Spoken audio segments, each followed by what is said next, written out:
আসসালামু আলাইকুম ভিউয়ার্স। আজকে আমরা দেখব ইনসার্ট মেনুতে যে আমাদের এখানে কভার পেজ, ব্ল্যাঙ্ক পেজ আরেকটা আছে পেজ ব্রেক। এই তিনটির কাজ কি এখানে? তো আমরা যদি দেখি তাহলে আমরা আমাদের মাইক্রোসফট ওয়ার্ড এটি ওপেন করব। ওপেন করার পর আমি এখানে কিছু লেখা নিয়ে নিলাম। এখানে আপনি লেখাটা নিতে পারেন। তো নেওয়ার পর আমাদের এখানে যে ইনসার্টে আসবো, আসার পর দেখেন আছে প্রথমে কভার পেজ। তো কভার পেজ বলতে আপনি যদি কোনো অ্যাসাইনমেন্ট বা কোনো কাজ করেন, সবার উপরে যে একটা পেজ থাকে যেখানে আপনার সেই অ্যাসাইনমেন্টের ডিটেলসগুলো দেওয়া থাকে, নেম, অ্যাসাইনমেন্ট টাইটেল, তারপর সাবমিটের ডেট, তারপর সাবজেক্ট কি, কোর্সের নামটা কি, সবকিছু যখন দেওয়া থাকে, যে পেজটা থাকে শুরুতে সেটাই মূলত আসলে কভার পেজ। তো টপে যে পেজটা থাকবে সেটা হলো কভার পেজ। সেরকম যদি আপনি কভার পেজ তৈরি করতে চান, তো এখান থেকে তৈরি করতে পারবেন চাইলে। সেটা কিভাবে? সেটা করতে গেলে আপনার ধরেন যে এখানে এরকম আমার একটা পেজ তৈরি করা আছে, আপনার নিচে আরও পেজ তৈরি করা থাকতে পারে। তো আপনি এখানে থাকা অবস্থায় যদি আপনি কভার পেজে যদি ক্লিক দেন, ক্লিক দিলে দেখবেন এখানে অনেকগুলো ডেমো বের হয়ে আসছে এখানে। আপনি চাইলে এখান থেকে যেকোনো একটা ডেমো এখান থেকে পছন্দ করতে পারেন। তো এখানে আমি যদি দেখি, ধরেন আমি এই ডেমোটা নেব। তো নেওয়ার পর জাস্ট যদি আমি এখানে ক্লিক করি, ক্লিক করার পর দেখবেন আমার এরকম একটা পেজ তৈরি হয়ে গেছে। দেখেন প্রথম পেজটা কিন্তু সেই কভার পেজ হিসেবে ধরে নিয়ে গেছে। আর আমার কাজগুলো এই যে লেখাটা কিন্তু নিচে চলে আসছে এখানে। তার মানে আপনি যখন কভার পেজ নিয়ে নেবেন, এটা অটোমেটিকলি প্রথম পেজকে সে কভার পেজ হিসেবে কিন্তু নিয়ে নেবে এখান থেকে। তারপর আপনি এখানে যা ইচ্ছা যে কোনো জায়গায় লিখতে পারেন স্বাভাবিক লেখার মতো এখানে। আচ্ছা, তারপর যদি আমি দেখি এখানে যে লেখা আছে ডকুমেন্ট টাইটেল, আপনি এখানে আপনার অ্যাসাইনমেন্টের টাইটেলটা এখান থেকে লিখলেন। ঠিক আছে? এখান থেকে অ্যাসাইনমেন্ট টাইটেল এখান থেকে যদি আপনি এখান থেকে লিখলেন, তারপর সাবটাইটেল দিলেন। বা এখানে আপনি কি কোর্স নেম দিতে পারেন এখানে। ঠিক আছে? এরকমভাবে দিয়ে দিলেন। আপনার কোর্স নেমটা এখানে কি হবে আপনি এখান থেকে দিয়ে দিলেন। তারপর এখানে দিয়ে দিলেন যে অ্যাবস্ট্রাক্ট যদি লাগে আপনি এখানে দিতে পারেন, না হলে আপনি বাদ দিতে পারেন। তারপর এখানে নিচে আপনার টাইটেল, আপনি চাইলে এখানে সাবমিটেড টু এড করতে পারেন, সাবমিটেড বায়ো এড করতে পারেন। তো কিভাবে এখানে লেখাগুলো এড করা হয় এগুলো আমরা পূর্বের ক্লাসগুলোতে দেখেছি। তো আমরা আজকে জাস্ট এটুকুই জানবো। এই টুলসের কাজ হলো যে কোনো কভার পেজ ডিজাইন করা বা কভার পেজ তৈরি করা এই অপশন থেকে। এখন আরেকটা ব্যাপার হলো যে আপনি এখান থেকে যে ডিজাইনগুলো আছে এগুলো যে ইউজ করতে হবে এমন না। আমরা চাইলে এই কভার পেজটা নিজেরাও ডিজাইন করতে পারবো। তো নিজেরা ডিজাইন করতে গেলে আপনি চাইলে এখানে আপনি কোথায় কি লেখা রাখবেন, মাঝখানে নাকি নিচে না ডান, মানে নিজের ইচ্ছা মতো যে কোনো জায়গায় রাখতে পারেন। তারপর যে বাম পাশে থাকে সাবমিটেড টু, এদিক দিয়ে থাকে সাবমিটেড বাই, এরকম কিন্তু ডিটেলসগুলো দেওয়া থাকে, আপনি নিজের মতো করে তৈরি করতে পারবেন।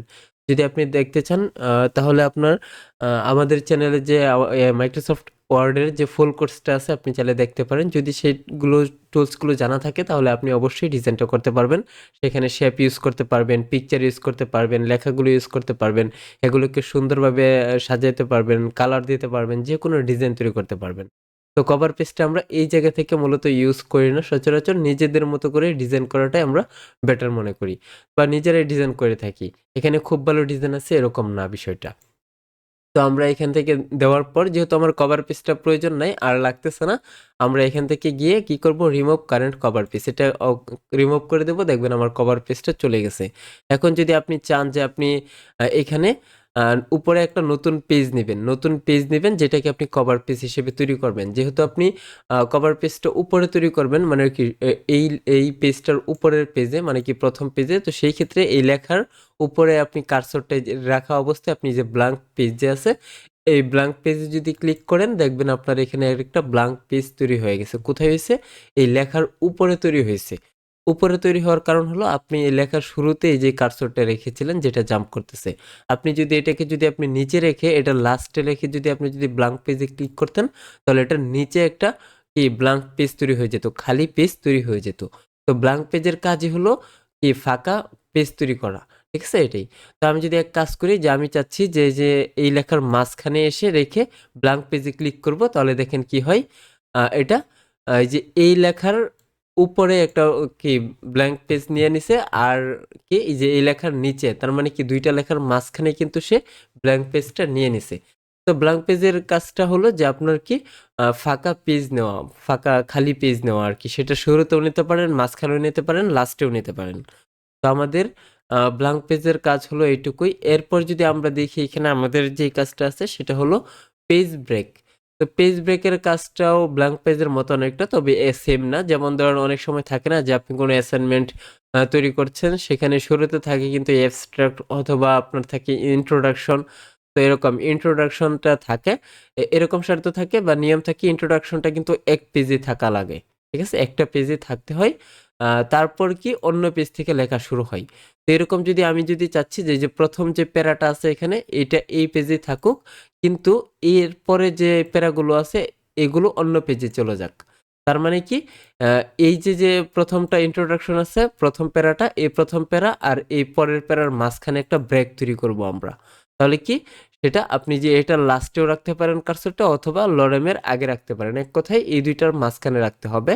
তো এটার মাঝখানে রেখে আপনি যদি পেজ ব্রেকে ক্লিক করেন তাহলে দুইটার মাঝখানে কিন্তু ব্রেক হয়ে গেছে। এখন দেখেন পরের দুইটা অন্য পেজে চলে আসছে, আর এই যে যে প্রথম প্যারাটা আছে এটা কিন্তু আলাদা আরেকটা পেজে চলে আসছে। তার মানে কি, আমরা যে জিনিসটা বুঝলাম যে পেজ ব্রেকের কাজ হলো যে কি দুইটা কন্টেন্টের মাঝে, মানে দুইটা কন্টেন্ট বলতে দুইটা প্যারাগ্রাফ বা লাইন বা যেটাই বলেন, মাঝখানে আপনি ব্রেক তৈরি করলে কি হবে, এটা পেজের মাঝখানে ব্রেক হয়ে যাবে। মানে কি, শুরুর গুলো একটা পেজে থেকে যাবে আর পরের গুলো অন্য আরেকটা নতুন পেজে চলে যাবে, সেইখানে ফাঁকা জায়গা তৈরি করে রেখে।